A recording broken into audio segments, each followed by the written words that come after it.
Kalau para istri itu sholat 5 waktu, nggak disebutin sholat sunnahnya nih. Subuh, duhur, asar, maghrib, isya. Nggak disebutin qobliyah, ba'diyah, duha, sholat taubat, sholat tahajudnya. Itu kalau Anda kerjakan, ini tiket VIP ke surga.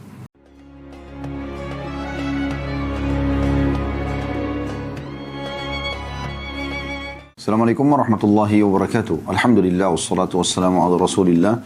Segala puji dan puja kehadirat Allah subhanahu wa ta'ala, juga salawat dan taslim kepada Nabi besar Muhammad sallallahu alaihi wa ala alihi wa sahbihi wasallam. Melanjutkan teman-teman sekalian seperti biasa di hari Kamis siang hari pukul 13.00 sampai 14.00 kurang lebih, membedah buku yang ditulis ya oleh Dr. Najla As-Sayyid Nail. Judul Arabnya Kuni Zawjatan Najihah. Kuni Zawjatan Najihah. Artinya jadilah istri yang sukses. Ya. Terjemahannya dalam bahasa Indonesia menuju rumah tangga yang bahagia. Karena buku ini memang khusus ditulis oleh penulis untuk para muslimah. Karena dia adalah seorang muslimah, dia ingin berbagi teori-teori agama yang dia fahami, kaidah-kaidah agama dan juga pengalaman-pengalaman pribadinya. Dan kita sudah jelaskan bagaimana muqaddimah, sebab beliau menulis buku, kemudian harapan-harapannya, tujuan-tujuannya, sudah panjang lebar kita jelaskan satu pertemuan. Kita juga sudah menjelaskan arti kebahagiaan, yang ini merupakan batasan pemahaman dulu. Ya. Jadi di sini beliau titik beratkan, tidak ada kebahagiaan kecuali pada ketaatan kepada Allah. Itu puncak kebahagiaan. Kalau Anda mau bahagia, mau tentram, dalam keadaan nikmat ada, Anda selalu berterima kasih, bersyukur, menilai ya, dan membesarkan nilai daripada nikmat itu. Serta juga pada saat cobaan datang, Anda bisa bersabar dan mudah melaluinya dengan lapang dada. Itu tidak ada kecuali beriman kepada Allah subhanahu wa ta'ala. Dan ini puncak kebahagiaan seseorang. Di saat di semua keadaan ya, dalam ini kehidupan dia bisa tetap melaluinya dengan tenang. Kalau nikmat bersyukur, kalau cobaan dia bersabar. Nah ini puncak kebahagiaan dan sudah digarisbawahi oleh beliau, dan kita sudah jelaskan bagi teman-teman yang pegang bukunya di halaman 13 tentang penekanan masalah itu. Jadi kebahagiaan yang sebenarnya itu pada saat Anda selalu yakin Allah ada sebagai Tuhan, Anda yakini Dia sebagai Tuhan, tidak ada Tuhan selain Dia yang berhak disembah, kemudian Anda selalu mengerjakan apa yang diperintahkan, meninggalkan apa yang dilarang, maka itu puncak kebahagiaan.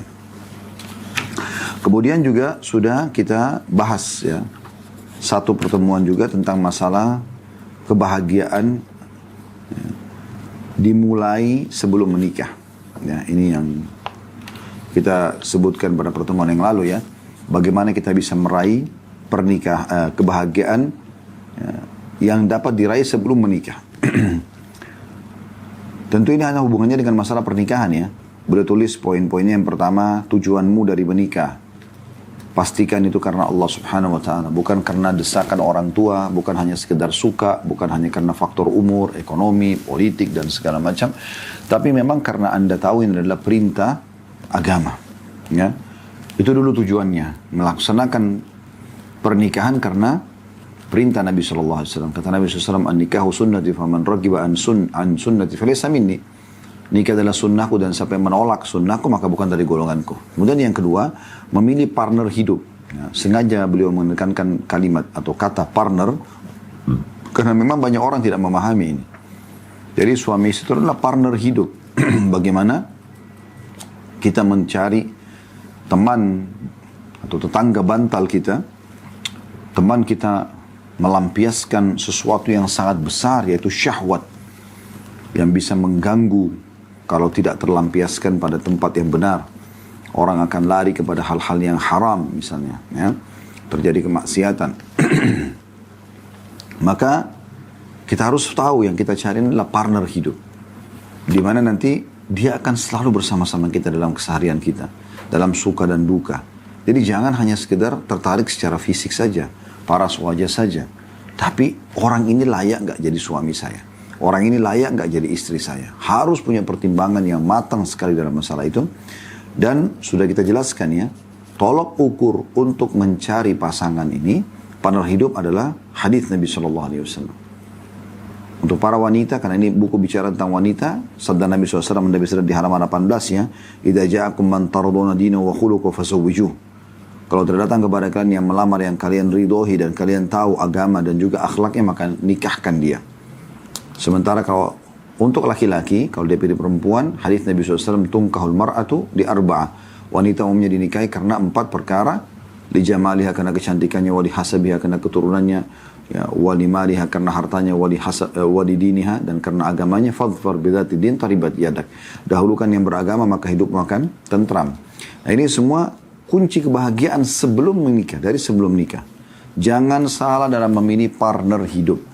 Karena sekali saja saudariku muslimah, ya, Anda menikah dengan laki-laki yang salah dan tetes sperma dia tertetes di rahim Anda dan Anda masa subur, lalu Anda hamil, melahirkan, maka si laki-laki tadi, seburuk apapun dia, kalaupun dia buruk, maka akan menjadi status ayah anak Anda selamanya, di dunia dan di akhirat.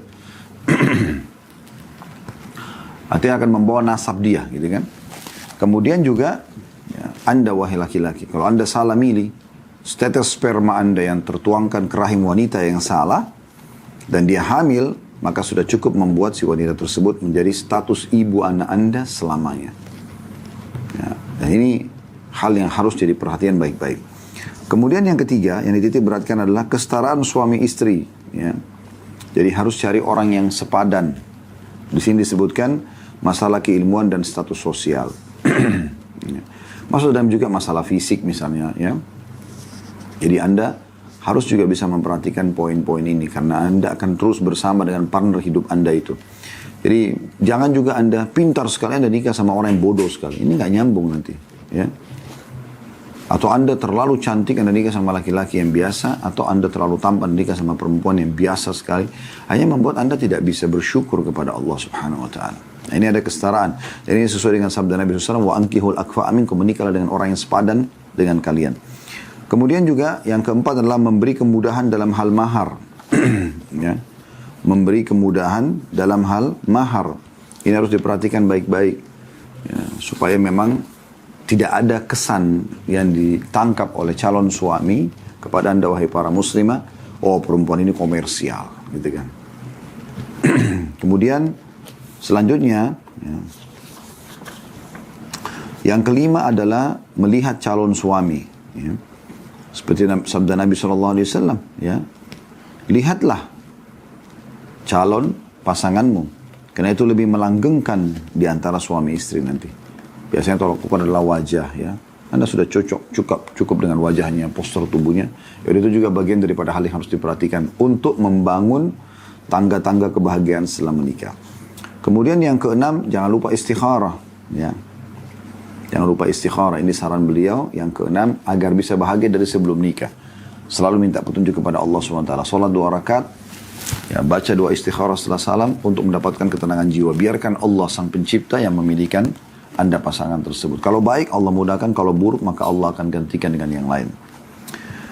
Kemudian yang ketujuh, manfaatkanlah masa-masa peminanganmu. Maksudnya di saat inilah segera, karena sudah Anda dipinang misalnya, sudah dilamar ya, Anda di sini bisa mulai banyak bertanya ya tentang visi misi kehidupan, suka dukanya kehidupan, gitu kan. Ini semua perlu sekali untuk diketahui.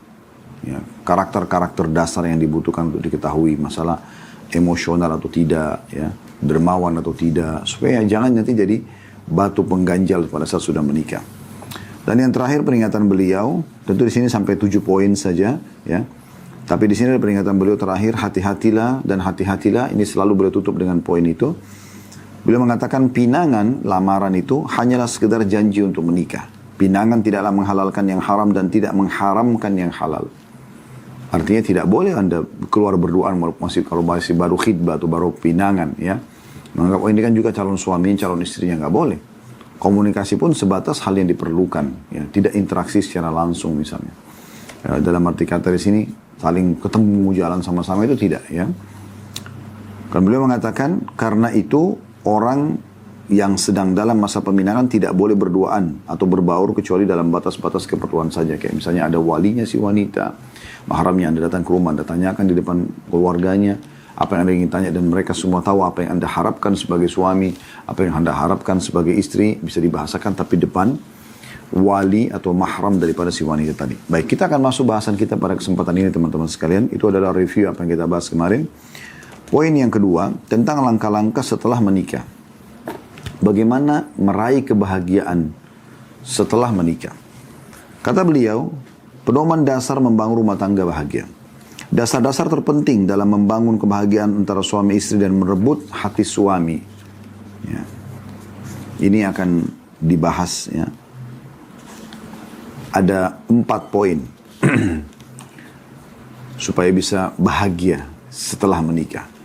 Yang pertama, beliau menjelaskan atau mengatakan kejelasan pengertian qawamah atau qawwam, ya, kepemimpinan. Kemudian yang kedua, kejelasan pengertian taat dan bersegera kepada ketaatan. Yang ketiga, pengertian niat. Dan yang keempat, ketaatan bersama. Kita akan mulai dengan poin pertama, makna qawamah, ya, atau kepemimpinan. Makna qawamah, kata beliau, sebagaimana yang dikehendaki Allah subhanahu wa ta'ala, ialah qawamah taklif, dalam kurung kepemimpinan dalam mengemban beban. Laki-laki adalah penanggung jawab pertama dalam tanda kutip yayasan rumah tangga itu, atau perusahaan rumah tangga. Ia adalah nahkoda bahtera rumah tangga atau pemimpin, tanda kutip yayasan rumah tangga itu. Karena itu hendaklah masing-masing memahami perannya. Istri memahami perannya dan suami memahami perannya. Maksudnya suami menjadi pemimpin yang tentu kita tahu. Contoh misal presiden. Maka dia penentu keputusan finalnya nanti. Dia dihormati. Dia dimuliakan. Karena dia sudah dipilih sebagai pemimpin. Sebagaimana Anda sudah pilih suami Anda sebagai pemimpin Anda. Sebagai imam Anda. Maka fahami ini. Berarti dia penentu keputusan. Jangan dibalik kasus. Setelah berumah tangga, Anda yang mengatur semuanya sebagai istri. Ini jadi kacau semuanya. Jadi laki-laki akan kehilangan kawamanya. Dan ini tidak dibolehkan. Allah SWT sudah mengatakan dalam Al-Quran, A'udzubillahi minasyaitonir rajim, ar-rijalu qawwamuna 'alan nisa. Laki-laki adalah pemimpin kaum wanita. Jadi ini harus difahami. Ya. Bagaimana Anda kawam. Nah, pemimpin ini selain dia memang penentu keputusan finalnya, mau kemana, mau keluar kemana, ya, mau boleh atau tidaknya, peraturan-peraturan di rumah, dia memang yang menentukan. Selama tidak melanggar agama, si istri wajib mematuhi. Sisi lain tentu dia harus berlaku baik, adil, ya. Seperti firman Allah Subhanahu wa taala, wa ashiruhunna bil ma'ruf, dan gaulilah para istri dengan cara yang patut, ya. Walaupun dia pemimpin, dia bertutur kata yang santun, dia memandu dengan cara yang baik, penuh kasih sayang. Nah, itu suami. Sisi yang lain, si istri harus faham tentang kawama ini. Artinya, dia memposisikan suaminya sebagai penentu final keputusan. Ya. Apakah suami itu lebih sedikit ekonominya, ya, lebih muda umurnya, lebih segala macam, ya, dari si istri, tetap saja dia memposisikan suami sebagai kawam. Baru bisa rumah tangga itu stabil. Ya, karena Allah Subhanahu wa taala telah memberikan pada laki-laki, setiap laki-laki itu potensi kepemimpinan itu ada, ya. Kalau pernah teman-teman ikutin ceramah kami bedah buku tentang beginilah mendidik anak dalam Islam, saya pernah memberikan contoh, anak laki-laki itu sudah punya jiwa kepemimpinan dari dia masih kecil. Dan pemimpin ini tidak suka dicoreng, ya, dihardik, disalahkan, itu umumnya. Karena dia merasa dia punya kedudukan. Contoh misalnya anak laki-laki, kalau Anda hidangkan makanan, lalu kemudian Anda sedikit menyentak piring itu di depannya. Ini bukan untuk kita melakukannya karena ingin menghina anak kita. Bukan, maksudnya ini contoh praktek saja. Kalau seandainya kita sampai memberikan seperti itu dan dia merasa tercoreng ke laki-lakiannya, maka yang terjadi anak laki-laki itu tidak akan makan. Dia nolak, mungkin dia akan bongkar-bongkar nasi itu. Ya. Tapi kalau anak perempuan berbeda. Memang dia sudah fitrahnya mau dipimpin. Mungkin dengan sedikit Anda sentak makanan itu, dia makan saja. Gitu kan. Nah ini contoh. Jadi ada sifat kepemimpinan. Selalu laki-laki itu, anak laki-laki, kalau Anda punya anak laki-laki di rumah, biasanya kalau ayahnya pergi, maka dia menggantikan posisinya. Dia duduk di tempat duduknya, dia ambil pakai gelasnya, gitu kan. Dia coba, pokoknya ayahnya idolahnya. Walaupun ayahnya itu sebenarnya buruk di luar. Tapi dia jadikan patokan. Karena bagi laki-laki itu figur pemimpin. Nah ini yang dimaksudkan. Jadi harus difahami baik-baik ini. Sehingga istri selalu, ya, membantu suaminya dalam menjalankan roda kehidupan. Bukan selalu dia mengambil keputusan semuanya. Tidak. Suami yang diberikan kesempatan. Ada saran Anda, berikan saran kepada dia. Berikan masukan. Ya. Ajak diskusi. Iya. Tapi jangan sampai hilang fungsi suami ini sama sekali. Karena ini nanti akan melanggar syariat Allah Subhanahu wa Ta'ala. Ya. Lalu beliau mengatakan, laki-laki bertanggung jawab menyukseskan yayasan rumah tangga yang diumpamakan seperti perusahaan, di mana keduanya mengembangkan semua potensi kehidupannya dan berharap bisa meraih penghasilan yang tertinggi. Ya. Apa yang disebut penghasilan hanyalah bersifat maknawi, bukan berarti ada income materi dunia ya. Manakala suatu generasi anak-anak yang soleh tumbuh dari dekapan ayah dan ibu yang bahagia karena Allah, lagi taat, yaitu keluarga bahagia yang turut serta dalam membangun masyarakat dan selanjutnya berhasil meraih surga. Jadi maksudnya beliau ingin mengatakan, di sini laki-laki bertanggung jawab sekali menyukseskan perusahaan ini. Tanda kutip perusahaan rumah tangga atau tadi bahasa beliau yayasan rumah tangga ini.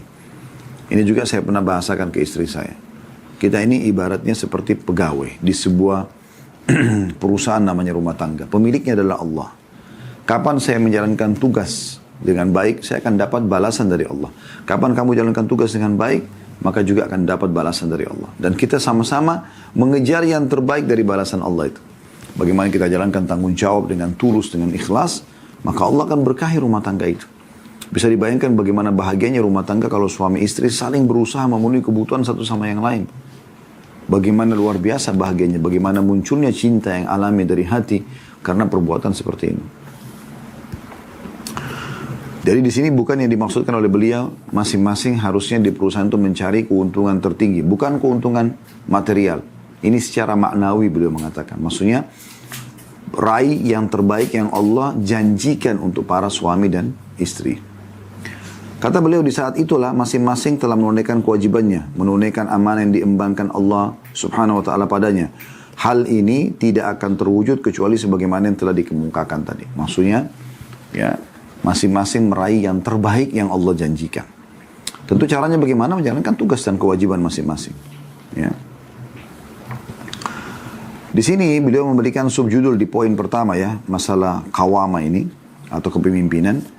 Masing-masing memahami perannya. Pemimpin adalah pemimpin dan bawahan adalah bawahan. Nabi SAW bersabda, jika kalian bertiga, maka angkatlah salah seorang di antara kalian sebagai pemimpin kalian.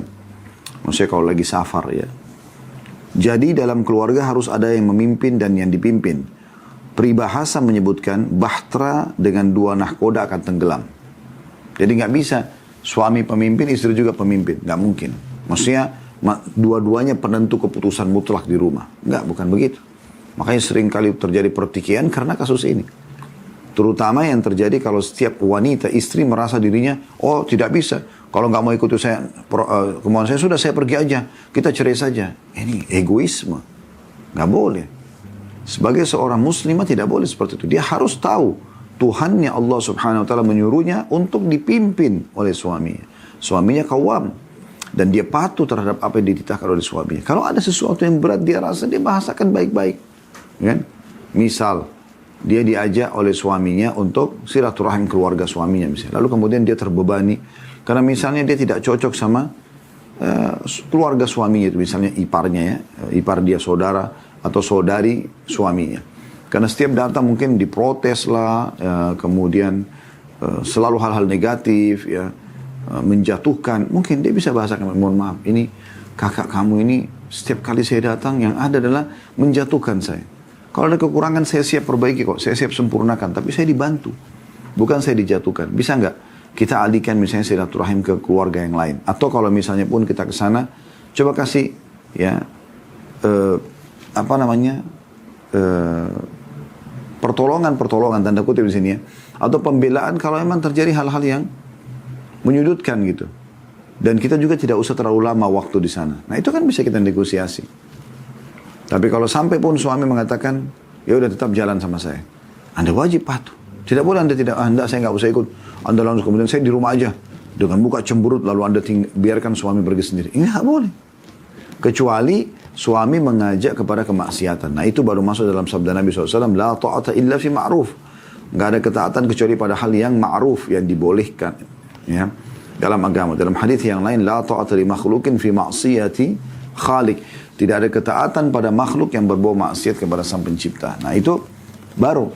Tapi selama itu tidak ada kemaksiatan, tidak boleh nolak. Berapa banyak istri yang durhaka di sini, bahkan dia melarang ya suaminya untuk bakti sama orang tuanya. Bagaimana bisa? Pilih saya atau ibumu? Ya pasti dia akan pilih ibunya. Tidak mungkin. Anda bisa hilang status Anda sebagai istri kalau bercerai, tapi ibu tidak bisa dihapus statusnya.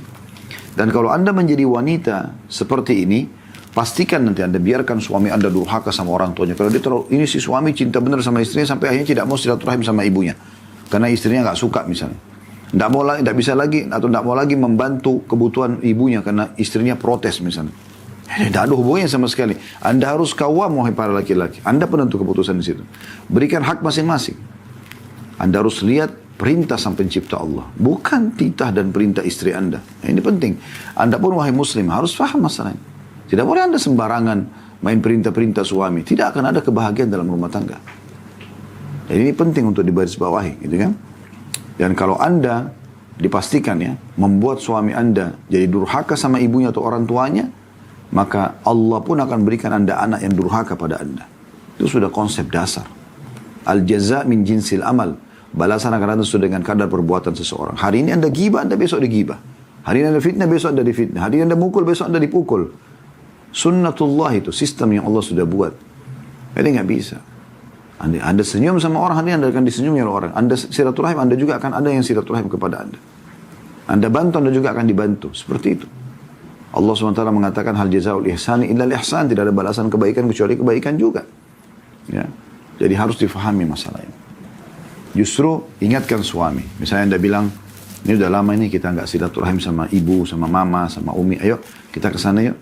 Anda raih pahalanya. Dan dia pasti juga bahagia karena dia diajak untuk ketemu ibunya. Tapi kan mertua saya cerewet itu saat itu resiko, nggak apa-apa. Sabar aja. Harus sabar, nggak bisa. Ya. Anda nikah sama anaknya dan tidak mungkin dihapus status ibu itu. Kalau tidak ada cobaan, dari mana Anda bisa raih pahala sabar? Tidak mungkin kan? Harus ada cobaan dulu baru Anda bisa dapat pahala sabar. Dan dalam Al-Quran Allah mengatakan dalam salah satu ayat, A'udzubillahi minasyaitonirrajim, innaman yuwaffas sabiruna ajrahum bighairi hisab. Orang-orang sabar akan diberikan balasan tanpa ada batasan. Pahalanya sangat besar. Kata Umar radhiyallahu anhu, sabar itu ibarat kepala. Bayangkan kalau kepala tidak ada, maka tidak ada fungsinya badan walaupun sekekar apapun, ya, sebagus apapun postur tubuh itu hilang karena tidak ada kepalanya gitu. Maka harus difahami ini. Ya. Ini poin yang harus difahami. Begitu juga Anda sebagai suami walaupun Anda pemimpin, di poin ini juga perlu digarisbawahi ya. Jangan juga Anda putus istri Anda dari silaturahim keluarganya, orang tuanya.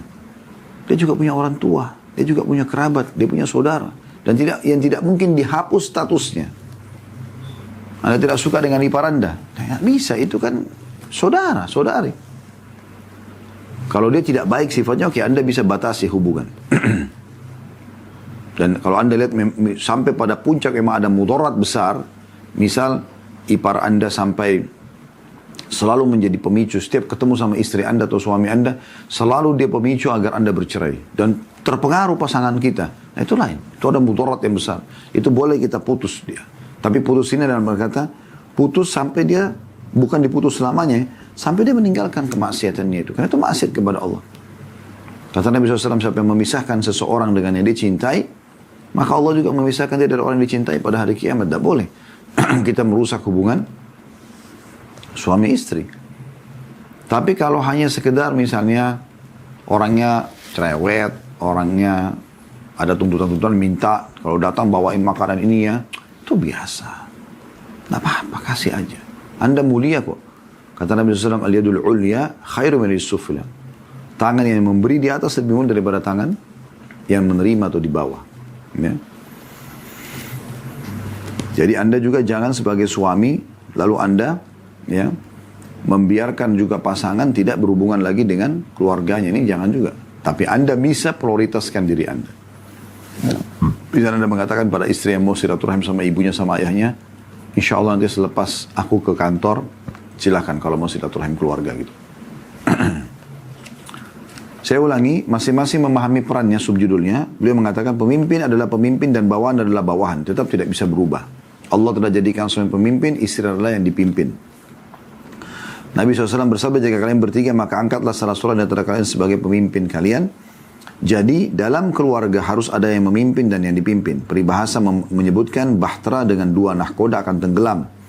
Jadi kalau dua pemimpin yang sama-sama punya keputusan, maka akan kacau ini. Makanya ditemukan, tidak ada Tuhan kecuali Allah. Allah mengatakan, "Lau kana fihi ma'alihatun illallah la fasadata." Kalau ada Tuhan selain Allah, maka akan kacau balau semua ini. Wala dhahaba kullu ilahin bima khalaq, dan setiap Tuhan akan pergi ya membawa apapun yang diciptakan masing-masing. Wala ala ba'dum ala ba'd, dan bisa perang satu sama yang lain. Makanya Tuhan tidak ada kecuali satu. Pemimpin negara, kerajaan satu. Tidak mungkin dua raja dalam satu. Pasti kacau, ribut gitu. Nah begitu juga dalam rumah tangga. Kata beliau, sebagaimana peribahasa menyebutkan bahtera dengan dua nahkoda akan tenggelam. Demikian pula rumah tangga, ia seperti bahtera. Bila penumpangnya ingin selamat, maka bahtera tersebut harus memiliki satu nahkoda, yaitu suami. Ini subjudul masing-masing memahami perannya. Dan ini yang tulis ini wanita ya. Dr. Najla ini seorang wanita. Dia berbagi pada anda, wahai muslim. Kemudian subjudul yang lain, jangan lupa memahami makna qawama atau kepemimpinan, kata beliau. Masih di poin pertama ya, masih makna qawama ini. Pada subjudulnya. Hal ini tidak berarti, kata beliau, bahwa perempuan tidak memiliki peran. Justru sebaliknya, perempuan memiliki peran yang lebih besar. Perempuanlah yang mendukung keputusan laki-laki, menguatkan bahunya, dan menuntun tangannya ke daratan aman. Jadi dia seperti menteri, wakil, ya, yang dia selalu memberikan support terhadap perbuatan-perbuatan baik. Dia mengingatkan kalau sudah mau keluar dari jalur kebenaran, menuju kepada jalur yang salah gitu. Perempuanlah yang berdiri di samping laki-laki dalam situasi sulit. Ya.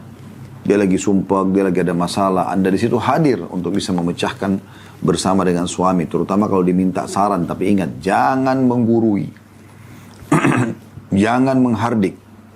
Apalagi membodoh-bodohi, gitu kan. Banyak istri gitu terjadi. Suaminya terlilit utang. Itu kan karena nafkah saya kurang. Loh, justru bukan memecahkan permasalahan, makin melahirkan permasalahan. Gitu kan. Itu tidak boleh. Harus hadir bersama dia. Pernah Nabi SAW pada saat terjadi kesepakatan Hudaybiyah, gitu kan. Keluar bersama 1.400 orang sahabat dari kota Madinah untuk umroh. Tapi qadarullah masya'far, Allah takdirkan dan Allah lakukan apa yang Allah inginkan. Mereka tertahan di Hudaybiyah dan Quraisy pun menahan mereka tidak boleh masuk ke Mekah. Sampai ada akad waktu itu kesepakatan damai, tahun depan baru bisa masuk. Tapi Nabi SAW sudah pakai baju ihram. Sahabat semua sudah pakai baju ihram. Dan Hudaybiyah, mereka berada pas di ujung perbatasan wilayah haram. Satu langkah lagi ke depan, masuk wilayah haram. Unta Nabi SAW duduk di dekat garis perbatasan itu. Para sahabat sempat mendorongnya, unta tersebut tidak mau berdiri.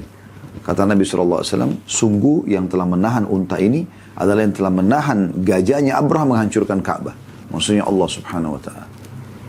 Lalu kemudian mereka duduk dari sana sampai kesepakatan ditulis. Lalu Nabi SAW bilang kepada para sahabat, sudah kita pulang ke Madinah. Sekarang tahallul dia. Cukur rambut saja.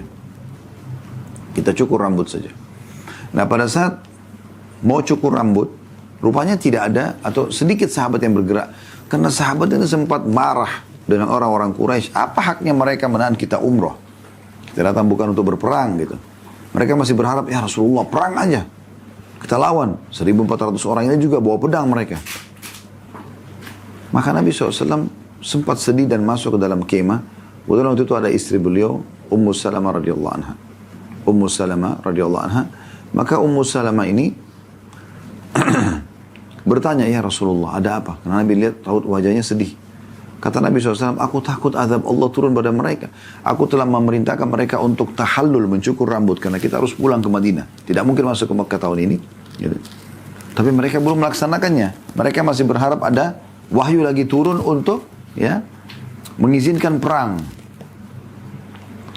Maka Ummu Salamah mengucapkan kata-kata yang santun. Karena Nabi sudah mengajak dia berbicara dan diskusi. Beliau mengatakan, ya Rasulullah, tidakkah anda mulai dengan diri anda dulu? Satu kalimat saja begitu. Lalu kata Nabi SAW, pendapat yang benar. Lalu beliau keluar dari kemahnya, kemudian beliau memanggil tukang cukurnya lalu mencukur rambut beliau. Waktu sahabat Nabi SAW sudah cukur rambutnya, semua pun ikut cukur dan mereka pulang ke kota Madinah.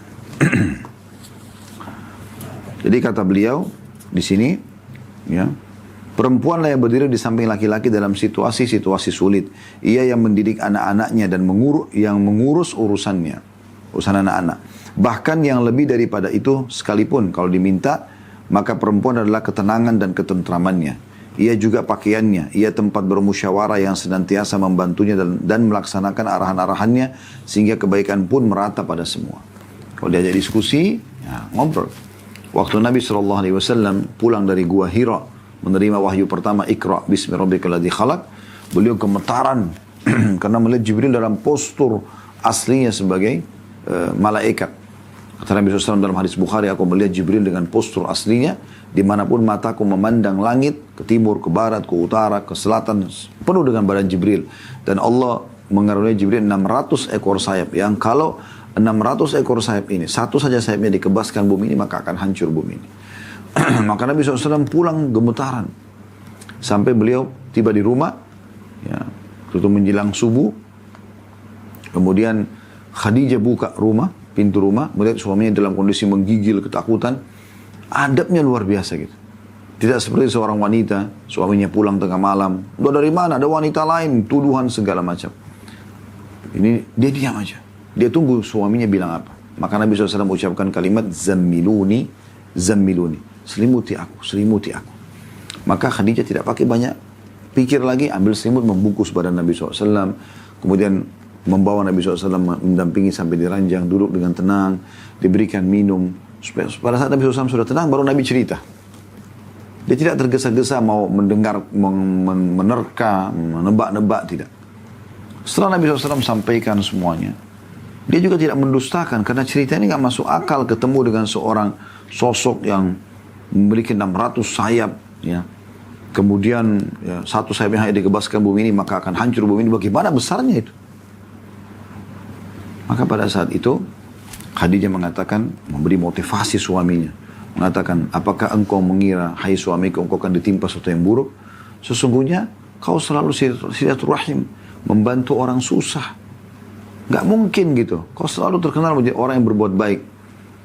Maka kemudian dia mengajak Nabi SAW bertemu dengan sepupu dia, namanya Waraka bin Nawfal. Waktu itu kebetulan pendeta Nasrani yang memang tahu itu masa keluarnya Nabi. Maka waktu diceritakan, Waraka bin Nawfal pun bahagia mengatakan, sungguh telah datang kepadamu Namusul Akbar. Maksudnya, ya, makhluk yang bersayap, yang besar, yang telah datang kepada Musa. Ya. Berarti dengan itu kau akan diangkat menjadi Nabi nantinya. Kata Waraka bin Nawfal, kalau seandainya, ya, aku berharap bisa hidup di masa nanti, pada saat kau sudah diperintahkan, dititahkan, sudah ada titah perintah untuk mengerjakan ketaatan, meninggalkan larangan, ya, dan engkau diusir oleh kaummu, maka aku berharap pada saat itu aku menjadi sahabatmu dan orang yang berjuang membantumu. Maka kata Nabi SAW, apakah mereka akan mengusirku? Kata Waraka bin Nawfal, tidak ada seseorang pun yang diutus seperti kamu kecuali akan diperangi oleh sebagian kaumnya. Tapi kita bisa lihat bagaimana akhlaknya Khadijah radhiyallahu anha. Luar biasa gitu. Tidak tergesa-gesa menjadi negatif suami. Dia selalu menjadi pakaiannya, pelindungnya, penentramnya. Kami, kaum laki-laki, wahai saudariku muslimah, sudah terbiasa dengan cuaca yang panas di luar sana, hujan, macet, nagih utang, bekerjalah, banting tulang ya. Kami butuh di rumah hal yang berbeda. Kebersihan, wangi, dandanan, tutur kata yang santun, jaman tangan yang ramah, biologis yang terpenuhi, makanan yang sedap, semampu, penataan rumah yang rapi, itu yang dibutuhkan. Bukan yang lain. Ini suami baru pulang, langsung sudah taruh tangan di pinggang. Dari mana? Kenapa terlambat? Seperti polisi untuk suaminya. Akhirnya suaminya nggak tentram. Ya. Ada suami yang langsung spontan marah, karena laki-laki di situ. Ada juga suami yang diam saja. Karena dia sudah capek bekerja, ngapain mau ribut lagi gitu kan. Maka yang dia lakukan adalah, nanti lain kali dia pulang telat. Dia berharap suaminya sudah tidur. Istrinya sudah tidur, maaf. Dan ini sejalan dengan makna hadis Nabi SAW, teman-teman. Istri manapun yang suaminya meninggal, istri manapun yang bila dia meninggal, istri manapun yang mana dia meninggal, istri manapun yang mana bila dia meninggal, ya, manakala dia meninggal, suaminya ridho, dipastikan dia masuk ke dalam surga. Jadi jangan sampai ibu-ibu sekarang muhasabah, introspeksi diri sendiri. Kalau seandainya Anda meninggal detik ini, di saat Anda ikut pengajian ini, kira-kira suami Anda akan sedih atau akan bahagia?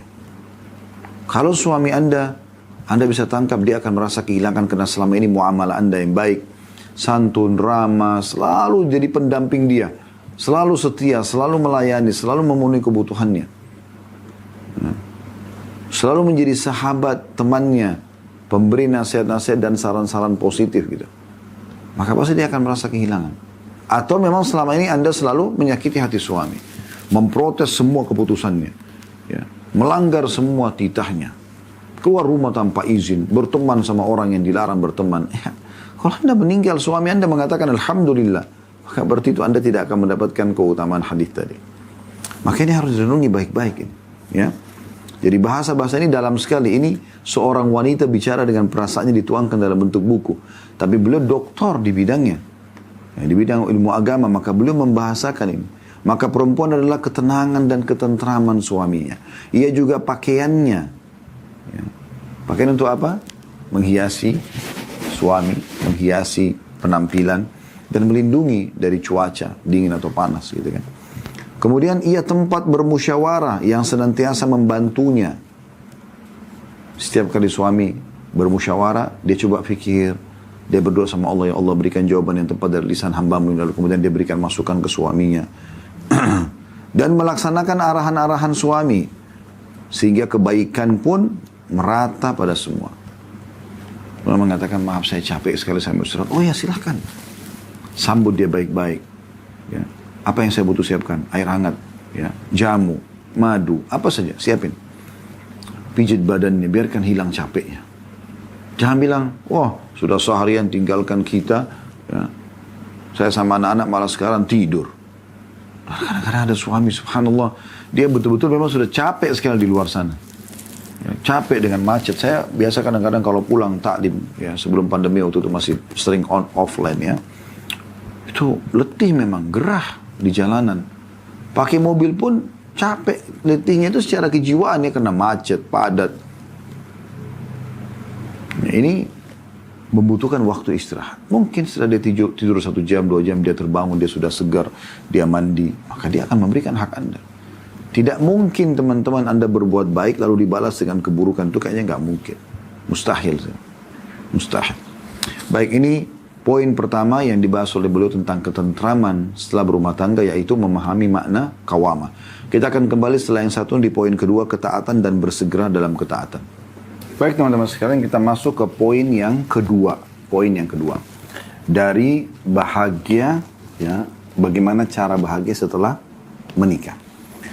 Setelah pertama memahami qawamah, tadi kepemimpinan suami, maka yang kedua adalah ketaatan dan bersegera dalam ketaatan. Ini judul beliau ya. Kita akan coba pahami apa yang beliau maksudkan nanti dalam masalah ini. Baik, beliau mengatakan istri yang berakal adalah istri yang memahami kewajibannya. Ia memahami bahwa ketaatan kepada suaminya adalah sebuah kewajiban. Jadi taat selama bukan maksiat kepada Allah wajib. Siapa yang wajibkan? Allah subhanahu wa ta'ala. Ia memahami bahwa ketaatan kepada suami adalah sebuah kewajiban. Ia memahami bahwa ketaatan kepada suami di luar perkara kemaksiatan. Jadi bukan karena perintah dosa. Kalau perintah dosa nggak boleh Anda patuh. Dan kalau dia patuh, sebab masuknya ke dalam surga. Mati masuk surga. Karena taat sama suami. Begitu Allah gantungkan memang. Perhatikan sabda Nabi SAW. Saya sering ingatkan setiap muslim hadits ini. Saya juga ingatkan istri. Ya. Ini penting sekali untuk dipahami. Jadikan ini sebagai pedoman hidup Anda. Ini tiket VIP ke surga. Apa kata Nabi SAW? Idza sallatil mar'atu khamsaha. Kalau para istri itu sholat 5 waktu. Nggak disebutin sholat sunnahnya nih. Subuh, duhur, asar, maghrib, isya. Nggak disebutin qobliyah, ba'diyah, duha, sholat taubat, sholat tahajudnya. Itu kalau Anda kerjakan tambahan udah. 5 waktu saja. Itu pesan pertama. Pesan yang kedua kata Nabi SAW, wasamat syahraha. Dia puasa Ramadan dengan baik, memberikan hak Ramadan. Yang ketiga, wahafidhat farjaha. Dia jaga kemaluannya, tidak selingkuh, hanya untuk suaminya saja. Yang keempat, wa ata'at zaujaha. Dan patuh pada suaminya. Semua yang diperintahkan suaminya, apa yang suaminya mau, iya. Semuanya iya. Selama bukan maksiat. Apa yang terjadi? Qila laha, akan dikatakan kepada dia, udkhuli min ayyi abwabil jannati syi'ti. Masuklah ke dalam pintu-pintu surga dari pintu mana saja yang kamu mau. Ini nggak gampang ini. Saya belum pernah menemukan teman-teman ada hadis yang serupa seperti ini untuk laki-laki. Ini luar biasa. 4 hal saja. Salat 5 waktu, azan, salat. Ini hak Allah. Puasa Ramadan, haknya Allah. Kemudian 2 poin hak Allah, 2 poin hak suami. Hafidhat farjaha, dia jaga kemaluannya, tidak selingkuh, ini hak suami. Hanya suaminya boleh letakkan kemaluannya di kemaluan dia. Yang lain mustahil, tidak ada lagi. Disentuh, dilihat, segala macam sudah nggak ada. Yang terakhir, yang keempat, wa ata'at zaujah. Selalu kepatuhan sama suaminya. Suaminya mau apapun, iya, selama bukan maksiat. Kalau 4 hal ini, 2 haknya Allah, 2 haknya suami, dapat tiket VIP ke surga. Bodoh benar ini kalau orang tidak mau. Ya. 5 waktu sholat itu berapa lama? 10 menit satu sholat. Berarti cuma 50 menit. Anda masih punya 23 jam plus 10 menit untuk aktivitas yang lain. Puasa Ramadan, yang insya Allah akan kita masuk nanti dalam beberapa hari lagi. Puasa Ramadan, setahun sekali. Dari 12 bulan, sebulan itu. Suami juga puasa, anak-anak juga puasa. Kemudian, tidak selingkuh. Udah cukup suami Anda aja. Bagi pengen ngobrol sama laki-laki, pengen tatapan, pengen ciuman, pengen biologis, suami. Nggak ada yang lain. Cuma dia sendiri. Tidak ada poliandri dalam Islam. Nggak boleh. Anda nikah pun dengan suami yang kedua, kalau Anda partnerkan dua-dua laki-laki, tidak boleh. Tidak ada poliandri. Kalau dua-dua menuangkan sperma, lalu hamil, siapa ayahnya anak itu? Nggak ada. Poligami beda. Laki-laki boleh nikah dengan beberapa wanita. Kalau dia tuangkan sperma di sini, maka jelas ayahnya siapa anak-anak itu. Ada hikmah ilahi yang kita harus paham dalam masalah ini. Kalau ada sesuatu yang tidak suka dari pasangan atau Anda harapkan, bahasakan. Ini juga teman-teman saya tambahkan ya, sesuatu yang penting sekali dalam rumah tangga, komunikasi yang sehat. Walaupun kita jarang ketemu, tapi kalau komunikasi berjalan dengan baik, apa yang kita harapkan dan apa yang dia harapkan, itu sangat bagus. Dimulai daripada hal-hal yang peka sekali, kayak masalah biologis. Bahasakan. Halal buat Anda itu. Saya mau gaya begini, saya mau kamu pakai baju ini, saya mau kamu pakai begini, saya mau kamu begini. Semuanya boleh. Yang haram dalam biologis hanya meletakkan kemaluan laki-laki di dubur wanita, di dubur istri. Itu saja. Selebihnya semua boleh. Allah sebutkan dalam surah Al-Baqarah, nisa'ukum harthun lakum fa'atu harthakum anna syi'tum wa qaddimu li anfusikum. Istri adalah ladang kalian, datangi, gauli mereka, ya, bagaimanapun kalian mau. Dan dahulukan diri kalian. Jangan terjadi interaksi biologis walaupun cuma sekali, ya, kecuali Anda sudah tata dengan baik. Karena di situ syaitan menggoda Anda. Di sini banyak orang tidak sadar, peka sekali. Diganggu biologisnya sama istri atau sama suaminya supaya terbuka pintu perzinahan di luar. Karena Anda kalau sudah puas nggak mungkin Anda mau terganggu di luar. Mustahil. Orang kalau sudah kenyang masa mau makan lagi? Kan umumnya rasionalnya begitu. Nggak mungkin. Maka supaya biologisnya sehat teman-teman. Nah ini saya sering bahasakan, memang agak peka tapi harus dibahasakan. Ya. Bahasakan apa yang Anda suka. Ada bau badan dari suami, dari istri, bahasakan baik-baik. Maaf ya tadi ada bau ini misalnya. Nafas. Anda wahai muslimah, jaga hati-hati. Jangan sembarangan makan. Sehingga Anda bernafas, interaksi biologis ada nafas. Bau gak sedap. Banyak laki-laki gak mau ngomong. Dan ini sering saya ingatkan bagi bapak-bapak, bagi laki-laki. Kalau saya pribadi, saya langsung ngomong. Kalau tidak baik atau kurang, saya bahasakan. Supaya tidak terulang ke depannya. Dan itu mengganggu sekali. Banyak laki-laki tidak mau ngomong, setan tunggang gitu. Coba lihat. Apa yang dijual oleh para pelacur di luar sana? Apa yang dijual oleh mereka? Senyumannya, ya, manjanya, godaannya, bau wanginya, kan begitu, seksinya. Kenapa istri nggak lakukan ini? Jadi suami nggak butuh lagi. Gitu. Pakai baju yang paling dia suka, warna yang paling dia suka, ya, tata cara biologis yang paling dia suka, apapun iya, lakukan saja, gitu kan? Bahkan ulama-ulama menekankan bagian daripada adab yang baik seorang istri selalu menawarkan diri, selalu menampakkan penampilan yang menarik bagi suaminya. Yang suaminya suka ya, bukan yang dia suka. Karena Nabi SAW bilang itu, wanita ahli surga, wanita yang kalau kau lihat padanya, kau akan senang. Apa maknanya? Penampilannya, ya. Sisiran rambutnya, model rambutnya, suami suka panjang, panjangin, ngapain potong?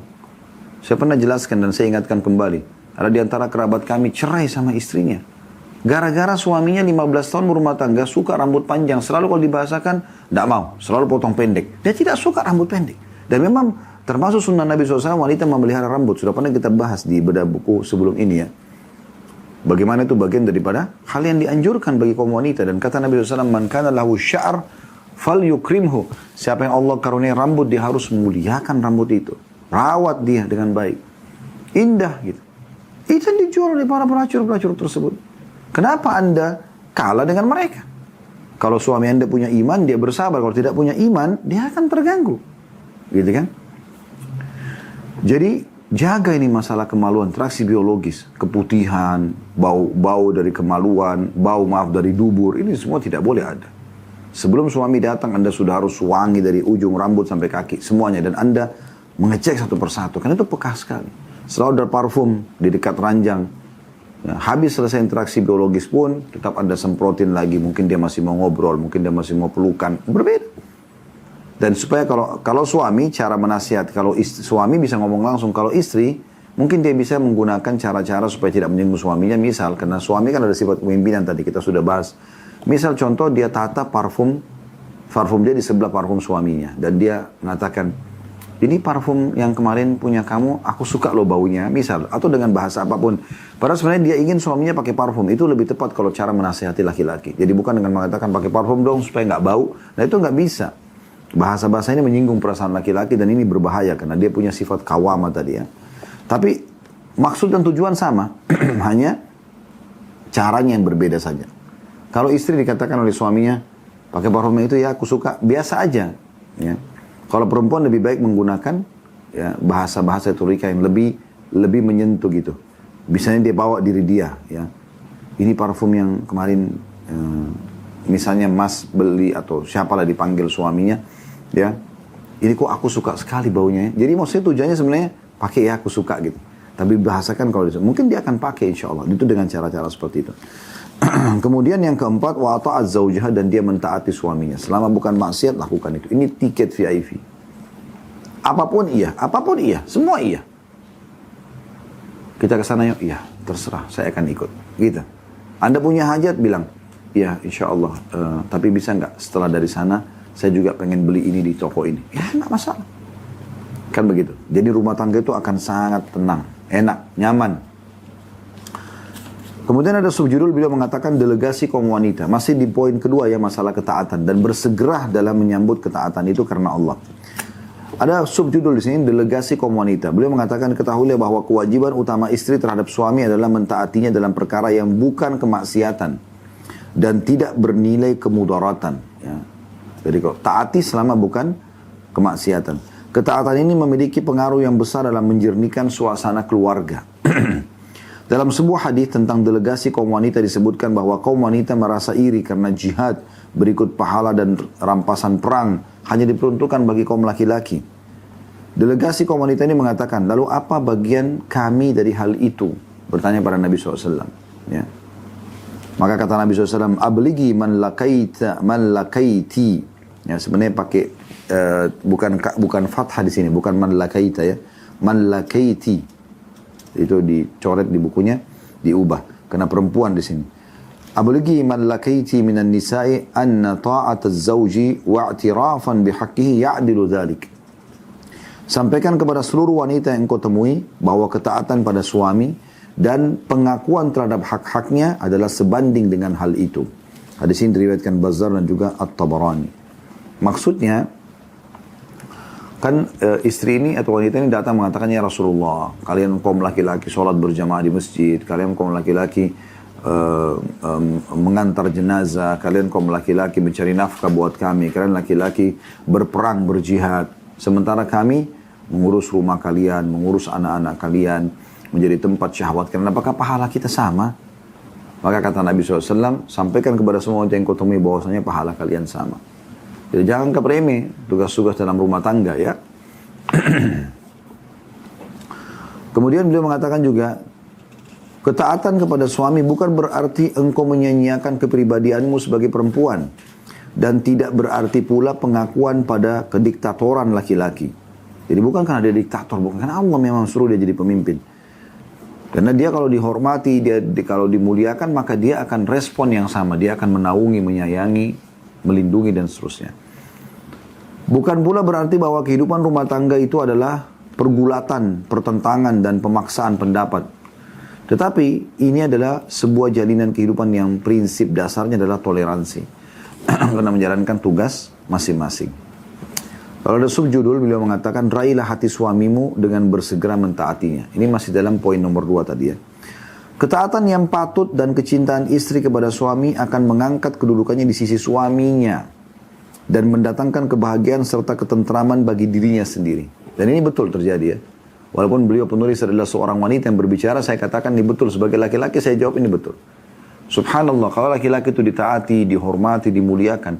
Yang terjadi, kami dari kaum laki-laki adalah kami akan melindungi, menaungi, menyayangi. Memang begitu. Saya kasih contoh dan ini sering saya bilang di pengajian. Dan ini ada beberapa ummahat kita yang hadir di pengajian memang mengakui juga itu ya. Karena saya coba tanyakan kembali pada mereka pada saat hadir di pengajian. Saya bilang kalau seandainya kami kaum laki-laki duduk di atas sebuah kursi. Lalu datang istri, misal suaminya mau keluar, dia pakaian kaos kaki, dia duduk di bawah.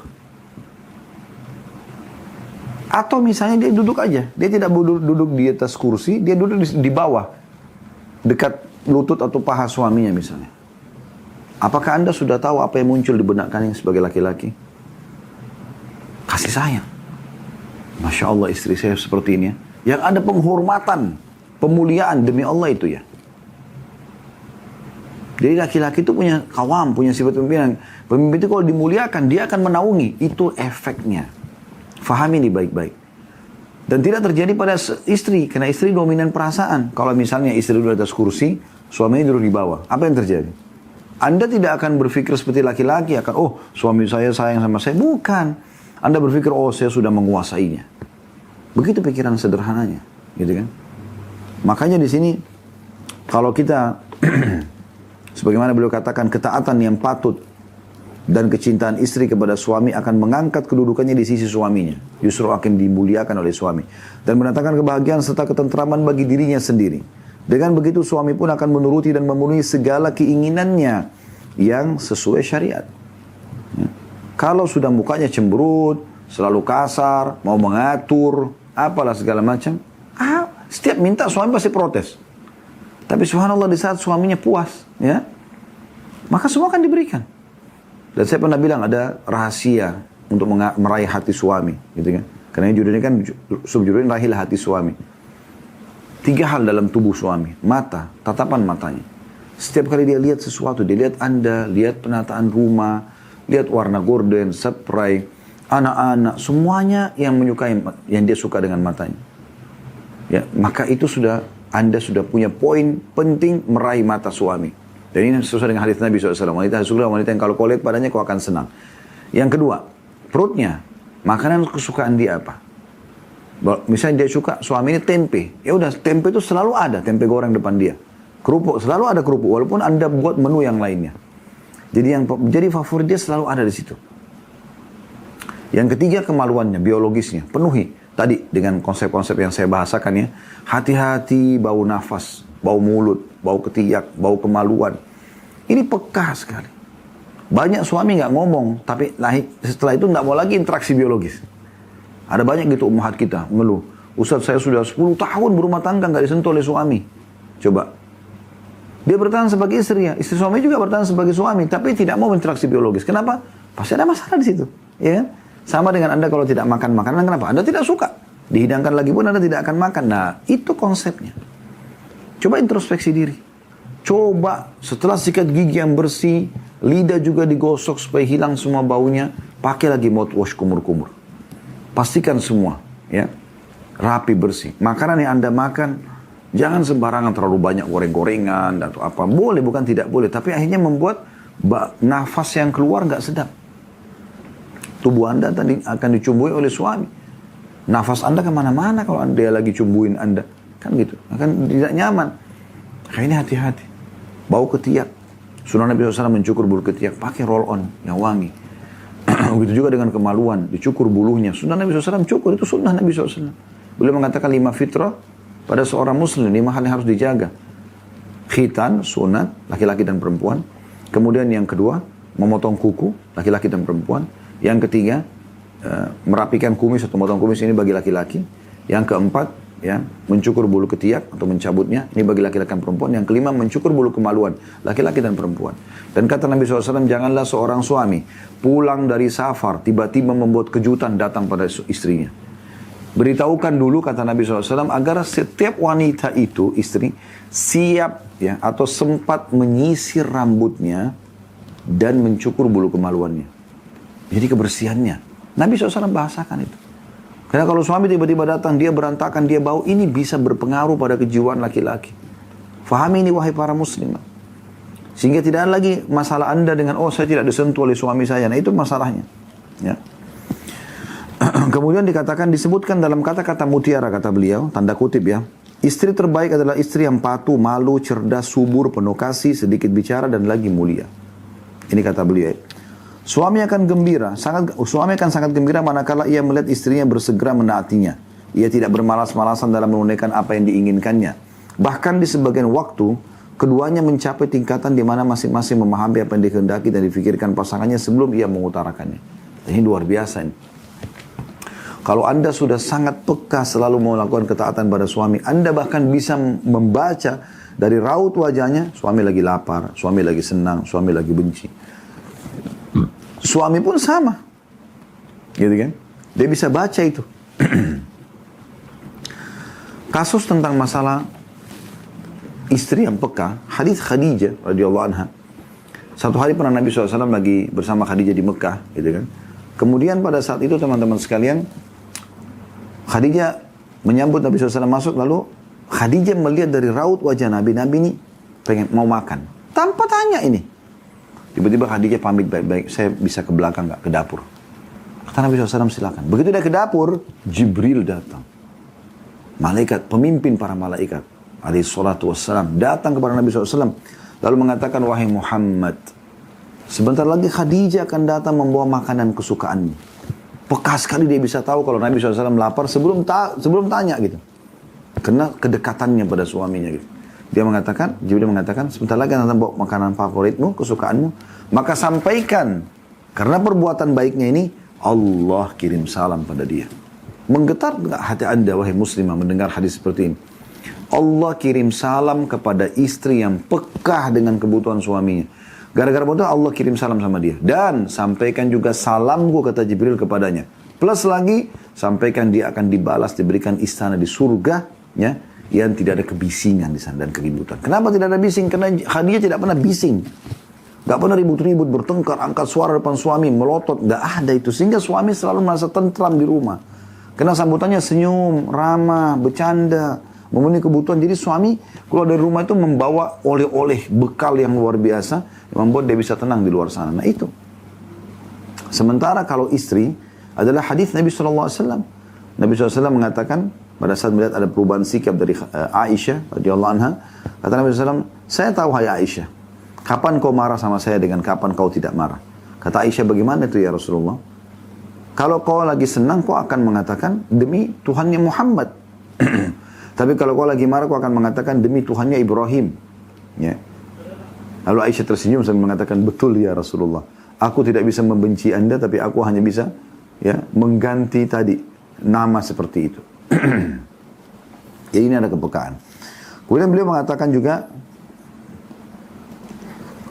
bersegera dalam ketaatan adalah esensi yang sangat besar. Maksudnya bahwa engkau mengharapkan keridhaan suamimu dan engkau berusaha meraihnya. Selalu buat suaminya ridho, senyum, gembira, bahagia dekat dia. Ini maksudnya bahwa engkau mengetahui jalan ke surga. Karena Nabi SAW mengatakan, ayyuma imra'atin matat wa zawjuha anha radin dakhalat jannah. Siapa saja wanita yang mati dalam keadaan suaminya ridho kepadanya. Sudah kita jelaskan tadi ya, merasa kehilangan. Maka ia masuk ke dalam surga. Ya. Ia masuk ke dalam surga. Kemudian ada beliau tambahkan di sini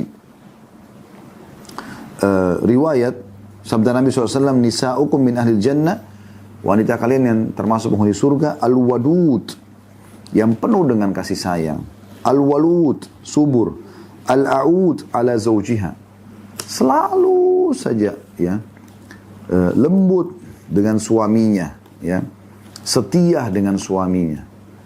Allati idza ghadaba ja'at tada'u yadaha fi yadi zawjiha, yang kalau suaminya lagi marah, maka dia pun datang sambil meletakkan tangannya di tangan suaminya. Qalat, sambil wanita itu berkata, hadhihi yadi fi yadik, la adhuku gamdhan hatta tarda. Ini tanganku di atas tanganmu, hai suamiku. Maksudnya, aku ingin minta maaf, ya. Aku tidak bisa tidur hingga engkau ridho. Dan hadis ini diriwayatkan oleh An-Nasai. Maka ini poin yang harus digaris bawahi. Lalu beliau juga mengatakan ketaatan adalah mata rantai yang terhubung, tidak bisa satu kali saja. Maksudnya jika ketaatanmu kepada suami ada rusaknya, berarti ketaatan-ketaatan lainnya juga akan rusak. Maka siapa yang berbakti kepada kedua orang tuanya, terdidik untuk senantiasa mentaati mereka dan mengetahui hak-hak mereka, akan sulit sekali untuk merusak ketaatan kepada suaminya. Hal ini karena keberadaan suatu kerusakan dalam ketaatan yang difardukan, maka berarti ada kerusakan dalam ketaatan yang terbesar, yaitu ketaatan kepada Allah Subhanahu wa Ta'ala. Maksudnya, beliau ingin mengatakan, orang sebenarnya yang sering patuh sama suami, memang kadang-kadang sebelum menikah patuh kepada orang tuanya. Ini kayak mata rantai, ya. Dan juga, orang yang patuh kepada orang tua lalu patuh kepada suami, berarti dia patuh kepada Allah Subhanahu wa Ta'ala. Sebaliknya, orang yang tidak patuh sama suami berarti ada rentetan, dia tidak patuh sama orang tuanya, ada rentetan tidak patuh juga kepada Allah Subhanahu wa Ta'ala. Kemudian yang terakhir di poin nomor 2 ini beliau mengatakan, istri yang memahami hak suaminya, itu adalah subjudul ya, beliau sebutkan di sini di poin nomor 2, beliau mengatakan Salman Al-Farisi menikah dengan seorang wanita Kindah, dari suku Kindah. Ketika ia bersua dan berdua dengannya, ia mengatakan, apakah engkau akan mematuhi perintah-perintahku? Istrinya menjawab, aku duduk di majelis orang yang ditaati. Maksudnya, suami pada saat tanya, kalau saya suruh sesuatu patuh nggak? Langsung dia mengatakan, aku sudah masuk sekarang di majelis orang yang wajib aku patuhi. Maksudnya semua perintahmu akan aku patuhi. Lalu beliau mengatakan, semoga Allah Subhanahu wa Ta'ala merahmatinya. Sungguh ia betul-betul memahami perintah Rasulullah SAW. Maksudnya si istri ini.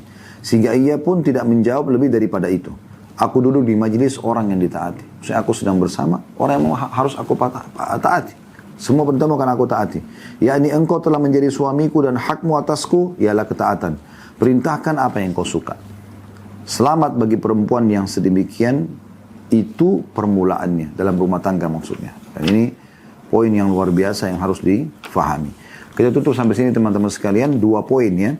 Dari 4 poin kebahagiaan, cara memunculkan kebahagiaan setelah berumah tangga. Kita akan masuk insya Allah nanti pertemuan akan datang 2 poin yang tersisa, yaitu poin ketiga masalah pengertian niat ya. Nanti akan beliau jelaskan apa yang beliau maksudkan, dan juga ada poin keempat, untuk hidup yang paling bahagia lakukan ketaatan bersama-sama ya. Baik, begitu teman-teman sekalian, semua bermanfaat. Kalau ada benar dari Allah, kalau ada salah dari saya mohon dimaafkan. Subhanakallahumma bihamdika asyhadu an la ilaha illa anta astaghfiruka wa atubu ilaik.